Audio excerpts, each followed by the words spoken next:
Hello, my name is Brian Kearns, and this is my presentation on Internet Safety in District 51 for Module 6. Um, First thing I want to cover is what SEPA and COPA are. SEPA is the Children's Internet Protection Act, and COPA is the Children's Online Privacy Protection Rule. Um, SEPA was enacted by Congress in 2001. Congress promised that they would provide discounted internet access to schools and libraries.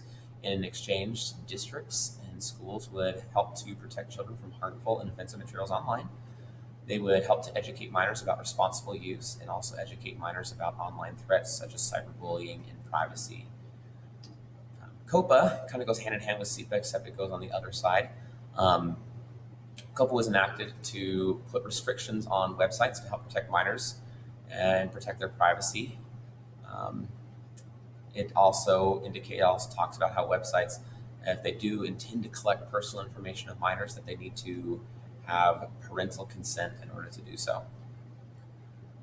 Some of the things that districts have to do, according to SEPA and COPA, schools and districts need to have an internet filter that filters out material that is inappropriate to minors on all school devices and online services such as Wi-Fi. Schools and districts also need to educate minors about data collection, privacy protection, email communication, cyberbullying, pretty much anything that happens online. Schools need to be educating their students on the dangers of that. It also requires that districts monitor the internet usage at schools and what sites um, that the students are visiting. Here at District 51 in Colorado, we do have three school board policies. We have policies JS, JSE, and JSR that are all tied to SEPA and COPA. Um, they're all very detailed and talk about the things that are all the appropriate uses for school internet and also the inappropriate uses. It talks about reporting issues, like when students are on inappropriate sites or looking at inappropriate things, what we as staff members are supposed to do. Um, we do have district implemented filters on all school owned devices and Wi Fi. This includes recently, we just purchased a classroom set of tablets for our Spanish classrooms, and we had to have those sent to the district first in order for them to install their filtering service on them. Turns out they didn't download it correctly, and I couldn't access, students couldn't access things on them, and so I was charged by one of the IT people to actually set up those filters on the tablets myself. Um, every freshman in our school is required to sign the Student Use of Information Technology Resource Agreement. Um, and this is kept on file throughout the duration of their stay here at Central High School. Um, and it's an agreement between them and their parents and the school about the appropriate uses of the internet and technology here at school and the consequences that will come from it with inappropriate use.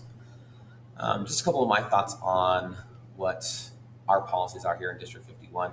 I do believe that District 51 does fulfill all the parts of SEPA and COPA. That mentioned in those policies is that they have taken all the measures that they possibly can to protect child privacy and help prevent them from viewing inappropriate material while at school. It does mention in there that they are aware that students are knowledgeable enough, though, to find ways around those filters. Um, and also, my assumption is that students are educated in accordance with the SEPA guidelines. I personally don't know of the classes that do, but we do have a technology class that is all required for all students to graduate here at Central High School in District 51.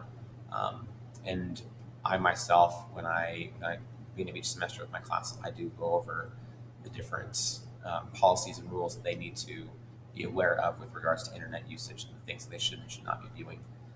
Some of the things I have noticed at school that are kind of little hangups that I see with the policies is um, we are a very technology oriented school. We encourage teachers to use technology as much as possible.